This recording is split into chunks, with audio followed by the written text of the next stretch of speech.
Volkswagen has introduced a very interesting new button on its new Tiguan. It's in the center console, so as you can see, it's got an LED display. As I move my finger towards it, it becomes active and I can use it to increase the volume of the stereo. But also I can toggle it by pressing it in to control the different driver modes, so I can switch between them: Eco, Comfort, Sport and Individual. And you can see on there on the screen me controlling it as well. But is that useful? We'll find out in this video, because I'm going to review the new Volkswagen Tiguan. I'm Matt Watson and you're watching CarWow. This new Tiguan isn't quite as new as you may think. You see, underneath the skin it shares a lot of its parts with the previous Tiguan, but everything you see is new. So we've got a new front design here, and look at this, go and turn on the lights. You get a daytime running light right across the front like that. Now this is the R line, so it's got a sporty look to it, so this more aggressive lower bumper that's coloured in black, and the vents around here and stuff, they are real. If you look here, you will see that there's actual air vents, help smooth air over the wheels and improve efficiency. Speaking of wheels, they start at 17 inches. These are the largest ones you can get. They're 20 inches. More on those later, because they are important and they do affect the car. Once again, being the R line, we've got the R badging, we've got contrasting door mirrors, we've got black surrounds here like that, and we've got the black roof bars. Now, lesser versions don't have the black trim and they don't have some of the bits and pieces, and you can get an elegance model which replaces the black for chrome. Moving to the back, we've got a light bar running the full width. You don't have the full width light bar at the back on the lower spec versions. Let's have the light off so we can have a look at what it looks like without them on. You've got your VW badge there, you've got your Tiguan badge under there, and no fake exhaust anywhere to be seen, just a sort of fake diffuser. But that's fine. You know, it's not offensive looking, it's not particularly exciting either. It's just okay. But what about the price? Here on CarWow, you can see the prices start from £34,000 rising to 48, and you can save an average of £2,700 off a Tiguan through CarWow. The Tiguan has an all-new cabin design. They've redesigned the dash. We've got leather on this one, blue piping because it's the R line. And the top spec cars get this panel here, and we've got ambient lighting, and I can change the colours of these little patterns on there. So look at this, go on changing colour by changing the mode. It also changes the colour here on the door panels as well. Yeah, very snazzy. In terms of quality, so that squidgy materials up here, it's not soft-ish there, soft-ish there. Let's check this center console, it's solid, but as you go low down, things do get a little bit scratchy, and down here scratchy. I guess what they've done is spent the money on things like this, the ambient lighting. Yeah, they have, haven't they? Also, the tech as well. Look at the size of this screen. This is actually the upgraded screen, so it's 2 inches bigger than the standard screen, which is actually big enough. But you know, if you've got the opportunity of an extra 2 inches, you're always going to take them, aren't you? So the system itself is okay and quite easy to operate. It's a touch laggy though. Let's get the nav. Where are you, nav? There we go, look, see, it's not the smoothest. Biggest problem though is that you have to control the climate through here, so you can shortcut some of the controls by these sliders here, which are now backlit. They didn't used to be backlit, and you can double tap them to do certain things. I think it's that for the seats. Yeah, there we go, you can double tap for the seats. Can you see? So once you get used to it, it's not terrible, but you do end up having to go into this menu, and then it's one too many presses and a bit of a faff. I'd rather have some knobs that you can easily access when you're driving. So it's all right, it's not the best in the world, and you do get Apple CarPlay and Android Auto, so really that's what you're going to run on this most of the time. Then you've got this digital driver's display. Once again, lots of different menus and options that you can like cycle through, and different views and what have you. All very clear, very easy to use, and it's got all the information you could need. One thing that I really like is this. They have put the gear selector up here, just so much easier to use when you're driving. Well, I don't know why people put them down there, I just don't. Speaking of down here, there's that new button. We'll come to that a little bit later on, but I want to show you the storage solutions here. So the first thing is that under here you've got a nice big useful area, and you can remove these bits so you can fit bigger things in there, or you can use that to hold a large bottle. Actually in there for some reason they put the 12-volt socket, but there we go. Right, here you have cup holders, so they're quite good, so they can grip different size bottles. That doesn't wobble about too much, and if you don't want to use that, you can actually remove it like that. Then here we have a pad for your mobile phone. So you've got wireless charging for the mobile phone there. Look at this. See? It keeps your mobile phone out of sight. But if you look underneath here, you will see those gaps? That's because there's a fan under there, so it'll fan your phone so it doesn't overheat when wireless charging. And then if you don't want to use wireless charging because it's too darn slow, you can use these USB-Cs there. And more on those in a bit, because there's something interesting about those as well. Or you can just put your mobile phone up there where you can see it, but it might distract you, so don't do that. Anyway, door bins, as with other Volkswagens, lined with felt to stop things rattling, and they should hold a big bottle. Look at that, plenty of room in there. glove box, plenty of room in there too. And of course, you've got the sunglasses holder up here. Massive glasses in there, though you do have to slam it to shut it. Got big sun visors, large vanity mirror as well. All very useful, very practical, and the driving position is pretty good as well. And this one has the R-line steering wheel, so it's got a slightly sportier look to it, and you've got all your controls on there. Thankfully, they're not touch-sensitive buttons, they're actual physical buttons, so it's less likely that you'll accidentally press them when you're driving. The seats, well, being the R-line, we've got the sport seats on here, so they're a bit more body-hugging than the standard seats, and of course, there's plenty of adjustment in them. And it's really easy to get an ideal driving position. Lots and lots of adjustment in the steering wheel as well. You know, I like this. The fact that you can just raise that up, get to the right height, and then you can just drive the car along like that. It's nice and chilled. Look how much room there is in the back of this Tiguan. So, lots of knee room. Look at the foot space, huge footwells, and you can really stretch out underneath the seat in front. Then there's the headroom. That's excellent as well. And look, you can do this. You can slide the seats forwards and backwards. And there is also the ability, if I can find the strap, to recline them. Look, you can have them up more upright if you want. Who wants that? Or reclined. They're really comfy, the seats as well. Now when it comes to carrying 3 in the back at once, it's actually very, very good. So yes, there's this hump in the floor, but it's not that fat, so you can quite easily straddle it. And even with 3 adults in the back at once, there's enough foot space and there's enough shoulder room. That's really, really good. It's also good for carrying babies because the child seats are really easy to fix. The ISOFIX anchor points are dead easy to get to, and the doors open fairly wide as well. Look at that. And there's enough space back here that you can fit a bulky rear-facing seat without having to move the front passenger seat forward. All good news. What's also good news is this. Look. The back windows, which are huge and give you a great view out, go all the way down. And I'm not sure if you can see this. Look, look, look, look, come back. Can you see this? Yeah, look, double glazed. That helps with the sound insulation. Now, you've got plenty of practicality here as well. Look, you've got pockets there, and the seat backs, then there's another pocket there. Actually, let's just show you. You put your mobile phone in there like that and watch it. And you've got your USB-Cs down here, and all but the entry-level car gets climate control here in the rear as well. The door bins are massive. Look, once again, in back here, lined with felt, huge. And if I fold this down, you also got the armrest and cup holders in there. Hello, I'm the cup holders. Right, and you've got through loading as well. Look, if you need to carry longer items and 2 people in the back at the same time, it's really good. Is there anything else to tell you? I feel like there is, but I can't remember what it is. Oh, I know. At some point, you'll be able to get a 7-seater car based on this. It won't be called the Tiguan, but if you can't wait until then, you might want to check out the Skoda Kodiaq, right? In case you're wondering, Skoda named its Kodiaq after the big brown bear. Also, Volkswagen has named its Tiguan after an animal. Actually, it's 2 animals, and they're illustrated on the rear windows. So the first animal is the tiger, and the other animal is the iguana. And sometimes ChatGPT just chimes in for no reason. What are you talking? It's buggered off again. It's mad, it's lost it.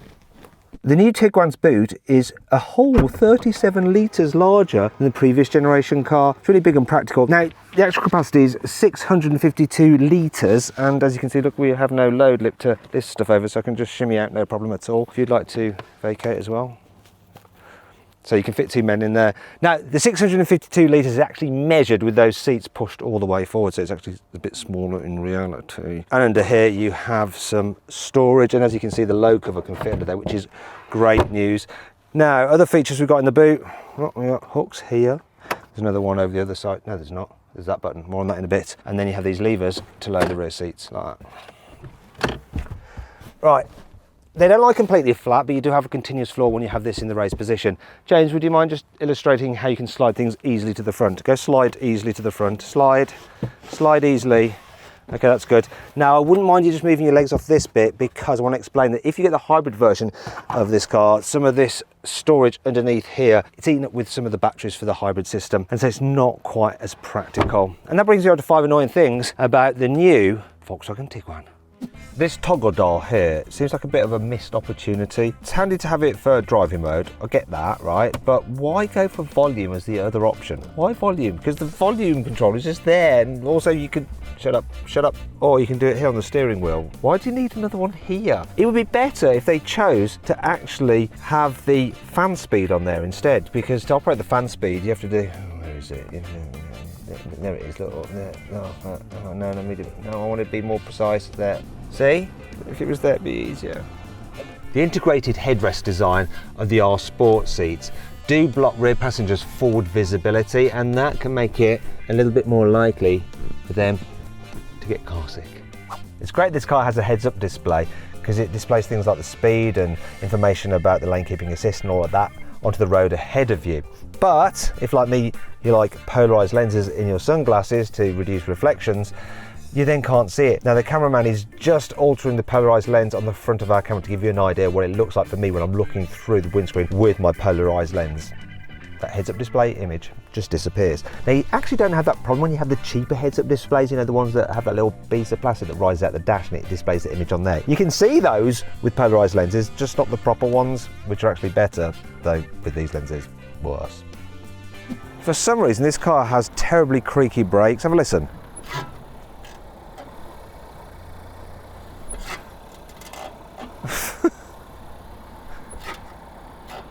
What's that all about? That's not very Volkswagen. Yeah. The definition of the reversing camera really is pretty low. You'd think the VW would have a better system. Here's an example of a reversing camera on another car that is similar in price. It's way better than this, isn't it? It's not all negative though. Here's 5 good things about this car. The Tiguan comes with integrated ChatGPT, so you can ask it questions. So let's say you're driving along, you're having an argument about something, you can say, "Hey Ida, which car maker will not let Matt Watson review its cars?" From ChatGPT, the car maker that will not let Matt Watson review its cars is Ferrari. Yeah, do you know what? That's true. They don't like me drag racing cars, so they just won't lend me any to review. The USB-C sockets have 45 watts of power, which means that you can charge a laptop. There's the sound. Look. Ooh, the charge symbol. Went in. You can get a tow hitch fitted to the car for £1,000 extra, and it's electrically deployable. Look, it drops down like that, then you just lock it into place. Included in that package is trailer assist. So what that allows you to do is set the angle that you want the trailer to go at using the little switch for the door mirror, so you don't have to like do this kind of like mental arithmetic to figure out whether you need to steer that way or that way to make the trailer go that way or that way. It's really handy. Also for £1,000 you can fit the optional adaptive dampers, and they have a wide range of operation. So 1, 2, 3, 4, 5, 6, 7, 8, 9, 10, 11, 12, 13, 14, 15 different levels of stiffness. There's ISOFIX, look, on the front passenger seat, and it's dead easy to get to. So I'll show you how easy it is to fit a child seat here in the front, especially because someone else is doing it. As he scratches the car. Are we in? You locked in? Okay, good. Yeah. So let's rotate it around to show how much space there is for a rear-facing seat. Look at that, you can have your child next to you. So my child, please jump in here. Oh. Engine choices on the Tiguan start with a 130 horsepower 1.5 litre turbo petrol. Then there's a 150 horsepower 1.5 litre turbo petrol, which is what this car is. You can get a 2 litre turbo diesel with 150 horsepower. And then there's 2 plug-in hybrids. Both use the 1.5 litre turbo petrol engine. One has 204 horsepower. The other one has 272 horsepower. Now those plug-in hybrids have a 20 kilowatt hour battery pack, which makes them good for a range of electric only power up to 70 miles, which is pretty good. And those cars will be good in terms of benefiting kind if you're having them as a company car driver. Right, now let's see what this Tiguan's like to drive. And the first thing I need to show you is this. I have got the suspension in its softest setting, and this is why you're going to want the adaptive dampers. Because if you go for this R-Line with the big 20-inch alloy wheels, the ride over bumps can be quite jarring unless you have the adaptive dampers and can go into the very squidgiest setting. Even then, you feel the bumps a little bit more than you'd imagine. I'm going to actually put it into sport mode. There we go, sport. Now the ride is a little bit overly firm for this kind of car. If I was on smaller wheels, it wouldn't be so bad because I'd have the extra cushioning of the bigger, squidgier tyre. On these 20s, it's just not quite what you're expecting. It's a bit of a shame because this is otherwise a really, really relaxing car to drive in town. Just going to do a U-turn here. Turning circles, I think it's about 11.7. It's about par for the course for this kind of vehicle. I'm going to whack it into reverse. Love having the gear selector there to bring up the cameras. There we go. I think I might have got off to a bad start already, but we'll see with the cameras. Look, yeah, no, it's all right there. It's going to have to be a 3-point turner. But the cameras do allow me to get super close to the parked cars. Beep, beep, beep. Look at that, it's easy. Why don't all cars have the gear selector there? Should do. Steering's reasonably light, visibility is good, decent view at the back window. Even over the shoulder visibility is good when you're approaching junctions and stuff like that because you've got that extra window in the back. Only problem is this big pillar, but it's not too bad, and view forward, because you're raised up, is good as well. Huge door mirrors, liking all of that. Oh hello, don't walk into the road. Although, let me just check. Yes, the brakes, nice and progressive, so not grabby at all and easy to judge. Thing is though, if you're doing a lot of town work, you're probably going to want one of the plug-in hybrids because then you can mooch about in town silently, just under an electric power. One problem I have with this 1.5 is the pickup when you put your foot down. Look, see that? It's not great. So when you're trying to like nip across the lights and stuff like that, you can be left floundering, and yes, here we go, you see, we're now at red. You have to wait for a bit. So I probably would want the plug-in hybrid. It'll also be better as well if you're a company car driver because you've got that benefit in kind's going to be lower with the plug-in hybrid. Though, do you know what? It wouldn't be my engine of choice as a private buyer. I would go for the diesel. A lot of people, wouldn't have a diesel. Diesel's like a dirty word, isn't it? But actually, to drive, that added punch, that in-gear punch that you get from a diesel really suits this kind of car. It's a shame, really, that everyone's gone off diesel. Right, now let's see how this car responds when you need a burst of speed. So a dual carriageway, you get to 40 miles an hour, and now I'm going to accelerate. 3, 2, 1, go. Flooring it. Bit of a delay. Okay, so you probably heard that. The engine, this 1.5, starts to scream at the top end. It lacks a little bit of punch for this size of car, I think. One of the advantages of the plug-in hybrid is that you're going to have a bit more oomph because you've got the addition of that electric motor. If you're doing lots of miles, you're going to want a diesel. It's going to give you good economy, it's going to have good in-gear punch. I think this 1.5, without the hybrid assistance, if you've got a car full of people, it's not going to be great. And then there's the economy. You see, this car's only averaging 35 miles to the gallon. I say only.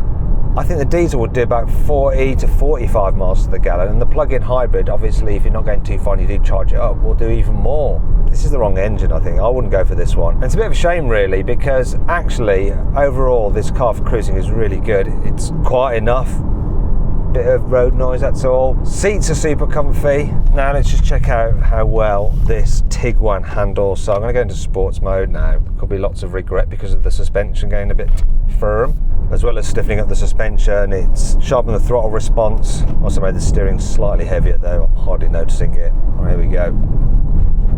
Yeah, classic Tiguan. It just does the job. It grips nicely. It's all predictable, all safe. You can easily go at the speed limit down a twisty road. No bother at all. I'm not enjoying this suspension though. Let's go individual. Can I do this while driving? Probably not a good idea. Drive, sport. Let's just leave it like that. So drive's in sport now. In fact, I'm going to change gears myself using the paddles. Sometimes when you put your foot down, it's like you're not got it in gear and it goes and slips a bit. It's a bit odd. I think it's just the engine because it lacks torque. Look, flooring in. Yeah, I definitely prefer the diesel. Do you know what? While this handles well, it doesn't feel as sophisticated as an Audi Q5. Now you might be saying, well, Matt, you shouldn't be comparing the Tiguan to the Q5. You should compare it to a Q3. Blah, blah, blah, blah. Yes, however, when you look at the price of this particular car in our line trim, and then you look at the price of the Q5, they're similar. And you've got to take into account the fact that through carwow at the moment, you can save an average of £6,000 off a Q5. So pretty much you can match this with a Q5 like for like if you're buying through carwow. Volkswagen says this version of the Tiguan should do 0 to 60 in 9.1 seconds. But what's the reality? Let's find out. Believe it or not, if you put this car in its sporty setting, it has launch control. Look, here we go. Easy away. What we got? 8.79. It does the time just fine, though it does complain about it with a